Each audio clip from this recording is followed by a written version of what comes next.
today I want to tell you about an exciting new NC-WIT program, NC-WIT Pacesetters, which is working to move the national needle for women in computing in a quantifiable way. Underline quantifiable. Now, all of you are experts in the room that this is a full pipeline challenge, but what you may not know is that when we educate them and they go to work in the technical workforce, they leave their private sector technology jobs at a rate of 56% by mid-career. Haha, and this is twice the quit rate of men. Now, I know that you're not surprised that we really can't have wishful thinking in terms of solving this problem. And we need to really look outside our fishbowls and think at a national level and at a strategic level. So it's a systems problem, really, thankfully, because we're all computing practitioners. More women are leaving the computed talent pool than entering. Hence, women's participation in computing has been declining since the early 90s.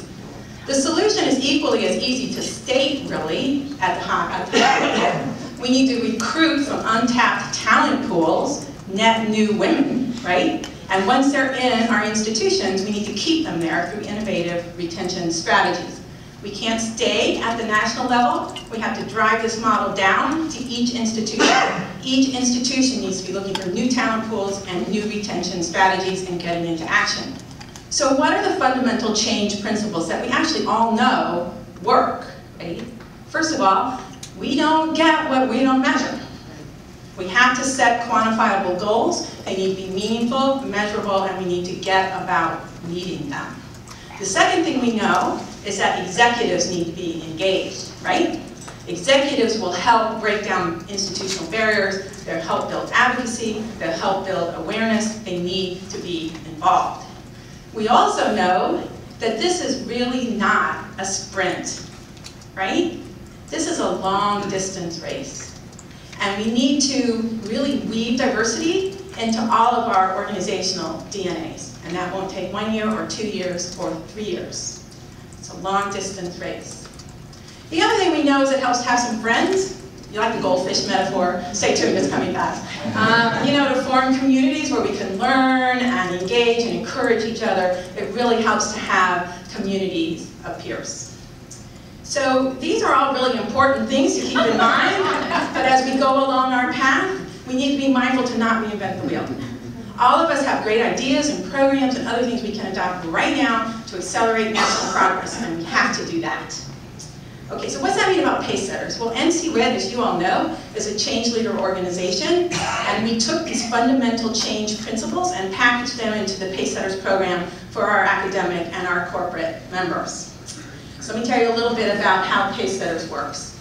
Pacesetters uses a cohort model where we have roughly half academic and half corporate members, and the cohort meets periodically, shares practices, learns, encourages from each other, and really forms that community over about a 2.5-year period. Each organization is expected to set their own quantifiable net new woman goal.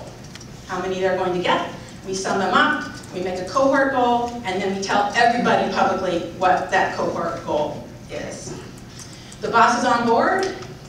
We have executive champions. They're really helping to lead the implementation teams at every organization such that they work towards meeting their net new woman goals.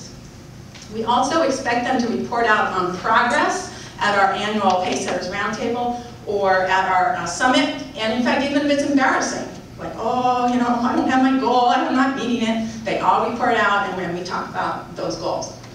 Also, our Pacesetters organizations are expected to have a public advocacy role. We love these organizations. They are taking risks, they are setting goals, they are out there as exemplars for all of us because they're in the race. They're not perfect, but they're in the race, and they're moving towards a quantifiable goal, which is to be lauded. Our first cohort was formed in 2009, and they beat their goal of 1,000 net new women, and we leapt for joy out of our fishbowls and into a larger, more creative-looking fishbowl, I have to tell you. And so they refused to disband last May. We tried to get rid of them, and they said, no. So now we're forming a new cohort this month. And we have about 36 organizations, and almost all of the original Pacesetters are back, setting new goals, back at it again. And you can see we also have 3 startup companies in the mix, so we're very excited. We are meeting at Santa Cruz in February to set our cohort goals, so stay tuned. We'll hopefully get over 3,000 net new women. Thank you.